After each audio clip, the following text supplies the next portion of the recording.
నమస్తే, తెలుగు వన్ న్యూస్కి స్వాగతం. కిలార్ నాగార్జున గారు ప్రముఖ రాజకీయ సామాజిక విశ్లేషకులు ఉన్నారు. నమస్కారం నాగార్జున గారు. నమస్తే. నాగార్జున గారు, కొద్దిసేపటి కిందట అంబటి రాంబాబు ప్రెస్ మీట్ పెట్టారు, మాజీ మంత్రి. ప్రజలు ఇప్పుడు ఉన్న ఈ కూటమి ప్రభుత్వంలో ఈ 6-7 నెలల్లోనే వీళ్ళని తట్టుకోలేక జగన్మోహన్ రెడ్డి దగ్గరికి వెళ్ళి మొరపెట్టుకుంటున్నారంట. మేము తట్టుకోలేకపోతున్నాం బాబు, అనవసరంగా మిమ్మల్ని గెలిపించుకోలేకపోయాం అని. అంటే ఒకవైపేమో పారిశ్రామికవేత్తలు కూడా ప్రభుత్వాన్ని అడుగుతున్నారు, మళ్ళీ వాళ్ళు రారని గ్యారంటీ ఏమన్నా ఇవ్వగలరా అని. కానీ ప్రజలు పోయి వీళ్ళతో మొరపెట్టుకుంటున్నారంట. ఇంకొకటి మూడో విషయం ఏంటంటే, ఇక్కడ జనసేన పార్టీ కార్యకర్తలు, తెలుగుదేశం పార్టీ కార్యకర్తలు ప్రభుత్వం మీదే ఇంకా వైసీపీలో అక్రమాలు చేసిన వాళ్ళ మీద, దౌర్జన్యాలు చేసిన వాళ్ళ మీద, దమనకాండ కొనసాగించిన వాళ్ళ మీద చర్యలు లేవు అని వీళ్ళు అసంతృప్తిగా ఉన్నారు. మరి జగన్మోహన్ రెడ్డి దగ్గరికి వెళ్ళి మొరపెట్టుకుంటున్న వాళ్ళు ఎవరు అనేది ప్రశ్న. ఇప్పుడు అంటే ఆ స్థాయిలో ఉందా ఈ 6-7 నెలల పాలన? అంటే గోపి గారు, అంబటి రాంబాబు గారిని నేను ఎందుకు అప్రిషియేట్ చేస్తానంటే, ఒక రాజకీయ నాయకుడు కంటే కూడా వైఎస్ఆర్సీపీ అనేటువంటి ఒక చిత్రంలో, అంటే సీరియస్ మూవీ, అది ఒక రకంగా చెప్పాలంటే హర్రర్ మూవీ. గత 5 సంవత్సరాలు ఒక హర్రర్ మూవీ లాగానే గడిచింది ఆంధ్రప్రదేశ్కి. దాంట్లో మరీ జనాలు బాధపడుతున్నారు, టెన్షన్ పడుతున్నారు అన్నప్పుడు అప్పుడప్పుడు కొన్ని కామెడీ క్యారెక్టర్స్ వస్తూ ఉంటాయి కొంచెం రిలీఫ్ కోసం. సో ఆ రిలీఫ్ కోసం తన యొక్క వెటకారంతో, తన యొక్క పంచులతోటి, తన యొక్క డైలాగులతో, హావభావాలతో జనానికి ఎంటర్టైన్మెంట్ పీస్గా మిగిలిపోయాడే కానీ, నిన్న కూడా ఆయనంతటా ఆయనే చెప్పాడు. ఏమని? పని చేస్తేనే గెలుస్తారయ్యా, నాలాగా కబుర్లు చెప్తే కాదు, ఏదో ఎన్ని వేలయ్యా నేను ఓడిపోయిందని ఆయనే చెప్తున్నాడు. అయినా ఇంకా ఆయన మిగతా వాళ్ళతో పోల్చుకుంటే నేను తక్కువే కదా అన్నట్టు ఉద్దేశం. కానీ ఇంకొకటి మీరు అన్నట్టు, అంటే మీరు ఎంటర్టైన్మెంట్ అంటే వచ్చింది, ఆయన గతంలో మంత్రిగా ఉన్నప్పుడు ఈరోజు భోగి సందర్భంగా స్పెషల్ షో ఉంటుంది, అంబటి రాంబాబు గారికి. ఇవాళ లేదు. ఆ రోజున అధికారంలో ఉన్నారు కాబట్టి అందులో అప్పుడేదో సంబరాలు రాంబాబు ఏదో క్యారెక్టర్ కూడా ఒకటి చేశారు, స్పెషల్ షో ఉంటుంది. సో అధికారంలో ఉన్నప్పుడు అన్ని షోస్ ఉంటాయి, అధికారం పోయినాక అన్ని బంద్ అయిపోతాయి అనుకోండి. కాబట్టి ఏంటంటే రాజకీయాలు కూడా సీరియస్గా జరుగుతున్నాయి. ఇప్పుడు చూసాం ఒక పక్క తిరుమల ఘటన, దాని మీద ఎన్ని రకాల రాజకీయాలు జరుగుతున్నాయో చూస్తున్నాం. ఇలాంటి సందర్భంలో ఏంటంటే మళ్ళీ జనాలు కొంచెం హాయిగా నవ్వుకోవటానికి ఈయన వస్తారు. ఇవాళ ప్రెస్ మీట్ కూడా నేను చూశాను, అలాంటిదే. అసలు 7 నెలల కాలంలోనే ప్రజలందరూ వచ్చి నిన్ను పక్కన పెట్టి తప్పు చేసామయ్యా బాబు, వచ్చేసి మమ్మల్ని ఆదుకోవటానికి రా అని చెప్పేసి ప్రజలందరూ మొరబెట్టుకుంటున్నారంట.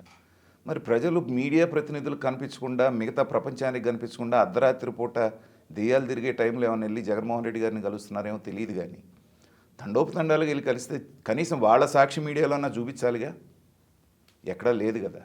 కాబట్టి ఏంటంటే గత 5 సంవత్సరాల్లో భ్రమంలో ఎలా అయితే బతికారో, 30 సంవత్సరాలు మనమే అధికారంలో ఉంటాం, జగన్మోహన్ రెడ్డి గారు ఉన్నంతకాలం ఆయనే ముఖ్యమంత్రి, మనమే మంత్రులు అనే భ్రమంలో బతికారో, ఇప్పుడు కూడా ఇదే భ్రమలో వాళ్ళు బతుకుతున్నారంట. అంటే 164 సీట్లు కూటమికి రావడంలో ఒకటి వీళ్ళు చేసిన కృషితో పాటు, వీళ్ళు ఇచ్చిన హామీలతో పాటు, జగన్మోహన్ రెడ్డి మీద వ్యతిరేకత, జగన్మోహన్ రెడ్డి పరిపాలన మీద ఆయన ప్రభుత్వం చేసిన కొనసాగించిన దీని మీద వ్యతిరేకతతోనే ప్రజలు గెలిపించారు కూటమినని కదా చర్చ జరిగింది. మరి ఇంతలోనే 7 నెలల్లోనే జగన్మోహన్ రెడ్డి మారిపోయారన్న సంకేతాలు జనాలకి ఏమన్నా వచ్చాయా? లేకపోతే రేపో ఎల్లుండో ఏమన్నా ఎలక్షన్స్ జరగబోతున్నాయా, మీరు రావాలి అని? చిన్న విశ్లేషణ చేద్దాం గోపి గారు. ఇప్పుడు సందర్భం వచ్చింది కాబట్టి చెప్తున్నాను. ఇవాళ జగన్మోహన్ రెడ్డి గారిని ఓడించిన సెక్షన్ ఎవరు మొన్న ఎలక్షన్స్? ఆఫ్ కోర్స్ ఖచ్చితంగా ఆయన ఎవరైతే నా వెంట ఉన్నారని చెప్పుకున్నారో వాళ్ళకంటే కూడా నేను ఆ ఫ్యాక్టర్ ఎదురు పనిచేసింది. నాయకులు వీళ్ళందరూ పని చేయకపోవడం అనేది ఒకటి. 50% ఉన్నటువంటి ఓట్లు 39% పడిపోవడానికి కారణం అంటే ఈ 10.5% ఇక్కడ నుంచి పక్కకి వెళ్ళినటువంటి వాళ్ళు ఎవరు ఒకసారి చూడండి. ఏ పథకాలైతే రాష్ట్రాన్ని నాశనం చేస్తున్నాయి అనుకున్నారో, ఉద్యోగాలు కావాలి, మాకు ఉపాధి కావాలి, మంచి రోడ్లు కావాలి, మంచి సౌకర్యాలు కావాలి, విద్య కావాలి, వైద్యం కావాలి అని న్యూట్రల్ ఓటర్స్ ఎవరైతే ఉన్నారో, రాష్ట్రాన్ని అభివృద్ధిని కాంక్షించే వాళ్ళు ఎవరైతే ఉన్నారో, ఆ న్యూట్రల్ ఓటర్స్ 10% ఇటు నుంచి అటు షిఫ్ట్ అయ్యారు. పదే నేను చెప్తున్నాను, పథకాలు తీసుకున్న 40% మంది జగన్మోహన్ రెడ్డి గారి వెనకాల గట్టిగా నిలబడ్డారు. దానికి ఒక ఉదాహరణ చెప్పమంటే, ఇంత అమరావతిని విధ్వంసం చేసిన తర్వాత కూడా తాడికొండ నియోజకవర్గంలో 70,000 ఓట్లు ఎలా వచ్చినాయి వాళ్ళ పార్టీకి? అంటే నీ నోటి దగ్గర ముద్ద తీసేసినా కూడా, నీ ప్రాంతాన్ని సర్వనాశనం చేసిన తర్వాత కూడా నీకు ఉచితాలు తీసుకొచ్చి బయట వాళ్ళని దోచి నీకు పెడితే నాకు సమ్మగా ఉందనుకునేటువంటి సెక్షన్స్ 40% ఇవాల్టి వరకు కూడా జగన్మోహన్ రెడ్డి గారి పక్కనే ఉన్నాయి. ఎవరైనా మొరబెట్టుకుంటే అలాంటి వాళ్ళు వెళ్ళి పట్టుకోవాలి. అంతేగాని రాష్ట్ర అభివృద్ధినో, రాష్ట్రానికి పరిశ్రమలు రావాలనుకునే వాళ్ళు, వాళ్ళ అబ్బాయికి మంచి చదువు ఉద్యోగం కావాలనే వాళ్ళు ఎవరు ఆయన దగ్గరికి వెళ్ళటం లేదు. అంటే 7 నెలల్లోనే పోయి మొరపెట్టుకుంటున్నారా? అంటే రేపు ఎల్లుండో లేకపోతే రేపు వచ్చే నెలలోనే ఏమైనా ఎలక్షన్స్ ఉన్నాయా?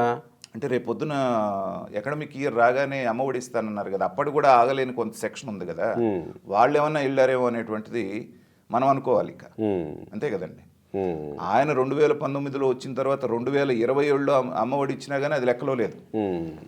రాష్ట్రాన్ని 10 లక్షల కోట్ల రూపాయలు అప్పులు పాలు చేసేసి దిక్కు మొక్కు లేకుండా వదిలేసి వెళ్ళిపోయిన తర్వాత ఈ ప్రభుత్వం వచ్చి దారిలో పెడతా ఉంటే, ఒక్కొక్క పథకం చేసుకుంటూ వస్తూ ఉంటే ఇది లేనటువంటి. కాకపోతే తర్వాత ఏదైతే వాళ్ళ అధినేతలో కనపడుతున్నటువంటి ఫ్రస్ట్రేషన్ ఏదైతే ఉందో అది క్లియర్గా వీళ్ళ వాయిస్లో కూడా వినపడుతుందని నేను అంటున్నాను. నిన్న చూసాం, కడప డిఎస్పీ మీద ఎగురుతూ 3 నెలలు చూసుకొని అంత చూస్తాం, 3 నెలల్లో ప్రభుత్వం మారిపోతుంది అనేటువంటి మాట జగన్మోహన్ రెడ్డి మాట్లాడుతున్నాడు. కరెక్ట్. ఎంత ఫ్రస్ట్రేషన్. తర్వాత జమిలి ఎన్నికలు వచ్చేస్తున్నాయి, ఈ ప్రభుత్వం ఇంకెన్నాళ్ళు 3 ఏళ్లే అంటే ఏంటంటే వాళ్ళని వాళ్ళు మానసికంగా, అంటే కొన్ని పదాలు వాడితే దానికి ఉపమానాలు చెప్తే బాగోదు కెమెరా ముందు, వాటికి కొన్ని పదాలు ఉన్నాయి.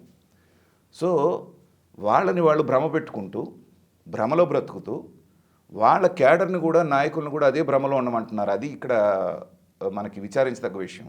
ఇందాక అవంతి శ్రీనివాస్ని మీరు రెఫర్ చేశారు. కామన్ సెన్స్ పాయింట్ కదా అది.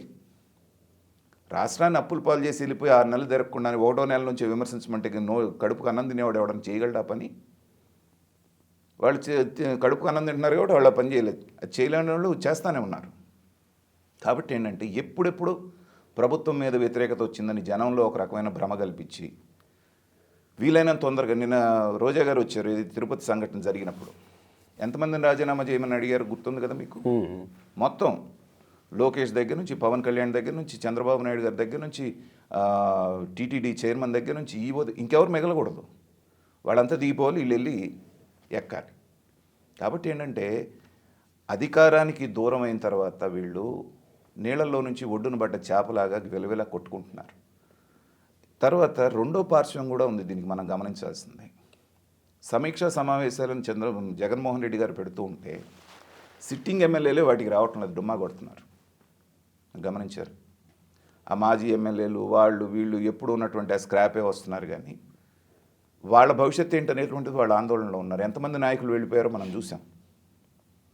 సో ఇంకా మునిగేటువంటి పడవలాగా కనబడుతున్నటువంటి దీంట్లో జగన్మోహన్ రెడ్డి గారి భవిష్యత్తే అగమ్య గోచరంగా ఉన్నటువంటి పరిస్థితుల్లో ఒక్కొక్కరుగా జారిపోతాం చూసినప్పుడు ఏంటంటే వాళ్ళల్లో కొంత మానసిక స్థైర్యాన్ని నింపడానికి ఏదో జరగబోతోంది, ఏదో ఊడి పడబోతోంది, చంద్రబాబు నాయుడు గారి మీద పవన్ కళ్యాణ్ గారి మధ్యలో ఏదన్నా ఒక గొడవ వచ్చి పెద్దదయ్యి అయితే ఏమవుతుంది?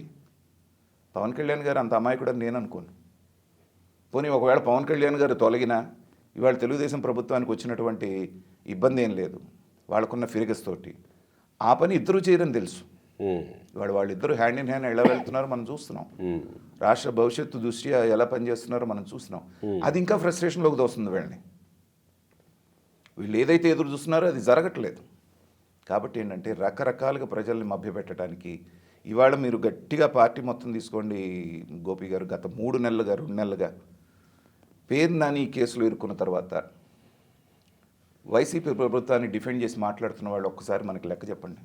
ఉన్నారుగా, మాట్లాడుతూనే ఉన్నారు. 3-4 కనపడుతున్నారు. ఒక అంబటి రాంబాబు, ఒక రోజా. వీళ్ళిద్దరేనా? వీళ్ళు కాకుండా ఇంకో పేరు చెప్పండి. శ్యామల నిన్నగాక మొన్న వచ్చింది, ఎప్పుడో వచ్చి తడుక్కున్న ఒక మాట మాట్లాడి, పనికిమాలిన మాట మాట్లాడి వాళ్ళందరినీ ట్రోలింగ్ మెటీరియల్ ఇచ్చి వెళ్తుంది. వీళ్ళు కాకుండా ధీటుగా సబ్జెక్ట్ మీద మాట్లాడుతున్న వాళ్ళు ఎవరున్నారు చెప్పండి. నిన్నటి దాకా పేరు నేను ఉండేవాడు, మంచో చెడో ఎటకారమో ఇంకోటో కాస్త లైన్ దాటకుండా అవతల వాళ్ళు కూడా అవతల వాళ్ళు కూడా అతన్ని ఈవెన్ ఒక రాజకీయ విశ్లేషకుడిగా వైసీపీలో ఉన్నటువంటి అనేక మంది మీద నాకు వాళ్ళ భాష మీద వాళ్ళ యొక్క ఎక్స్ప్రెషన్ మీద కంప్లైంట్ ఉన్నా పేరు నాని గారు 1-2 సందర్భాల్లో తప్పితే లైన్ దాటి మాట్లాడిన సందర్భం లేదు. అలాంటి వాళ్ళు చాలా అరుదుగా ఉన్నారు. ఇవాళ అతను కూడా వాయిస్ లేకుండా అయిపోయింది. ఇక నిన్ను డిఫెండ్ చేసుకోవడానికి ఎవరిని తెచ్చుకుంటున్నావు? అధికార ప్రతినిధిగా గోరంట్ల మాధవ్ని అపాయింట్ చేశారంటే వాళ్ళ గొయ్యి వాళ్ళే తీసుకొని నెత్తిన వాళ్ళే మట్టేసుకుంటున్నట్టు కాదు చెప్పండి. గోరంట్ల మాధవ్ అధికార ప్రతినిధి ఏంటి గోపి గారు? లక్ష్మీపార్వతి గారు ప్రధాన కార్యదర్శి. ఇంక ఈ పార్టీ ఏ దశ దిశ ఉంటుంది చెప్పండి? ఈ పార్టీని ఎవరు బతికించగలుగుతారు చెప్పండి?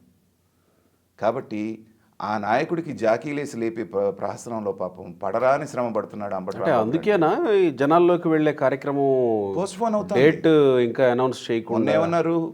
విద్యుత్ ఛార్జీల మీద పెద్ద ఎత్తున మేము ఆందోళన చేస్తాం అన్నారు. జనాల్లోకి వెళ్తే ఏం జరుగుద్దో ఫీడ్బ్యాక్ వచ్చింది వాళ్ళకి. 5 ఏళ్ల పాటు ఎన్నిసార్లు విద్యుత్ ఛార్జీలు పెంచారనేటువంటిది ప్రజలకు గుర్తుంది కాబట్టి దాన్ని జాలించుకున్నారు. ఇవాళ ఇందాక అడిగితే ఏం చెప్తున్నాడు? ఇంకా డేట్ ఫిక్స్ అవ్వలేదు, అవును అయిన తర్వాత చెప్తాం. ఎందుకంటే ప్రజల్లోకి వెళ్ళటానికి వీళ్ళకే మొహం లేదు. ఏమని నిలదీస్తారో అనేటువంటి భయం ఉంది వాళ్ళల్లో. కాబట్టి ఏమన్నారు? మొన్న డిసెంబర్ అన్నారు, ఆ తర్వాత జనవరి అన్నారు, ఇప్పుడేమో ఇంకా నిర్ణయమే కాలేదంటున్నారు. 2 నెలలు పోతే ఎండాకాలం వస్తుంది. ఎండాకాలంలో జగన్మోహన్ రెడ్డి గారు ఏమి చేయరు, అది మనకు తెలుసు.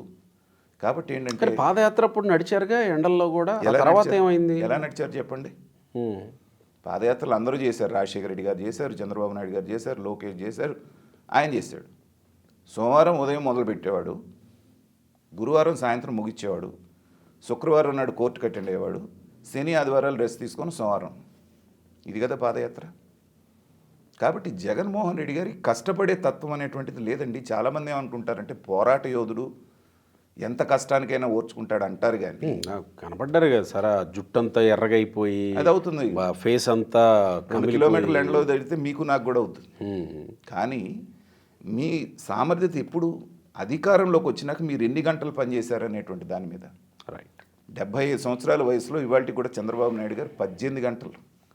నిన్న గుంటూరులో ఈ రియల్ ఎస్టేట్కి సంబంధించిన ప్రాపర్టీ షో జరిగితే నేను కూడా పార్టిసిపేట్ చేశాను. ఇది కూడా వీడియోలో చూశాను. సో చేసినప్పుడు అదే రోజు తిరుపతి నుంచి వైకుంఠ ఏకాదశి ఇది ముగించుకొని హెలికాప్టర్లో ఇక్కడ ల్యాండ్ అయ్యి స్ట్రైట్గా దీనికి వచ్చాడు. ఎక్కడ మనిషి ఇంత నలిగినట్టు కానీ, ఒక అలసట కానీ, ఆ మాట్లాడే మాటలో తడబాటు కానీ, అలసట కానీ ఈ వయసులో లేదు. అలా పనిచేస్తున్న ముఖ్యమంత్రిని చూసిన తర్వాత ప్రజలందరూ వెళ్ళి జగన్మోహన్ రెడ్డి నువ్వు రావయ్యా అని మళ్ళీ మొరపెట్టుకుంటున్నారు అంటే ఇతను గుడ్డివాడన్నా అయి ఉండాలి, అంబటి రాంబాబు గారు చెవిటివాడన్నా అయి ఉండాలి.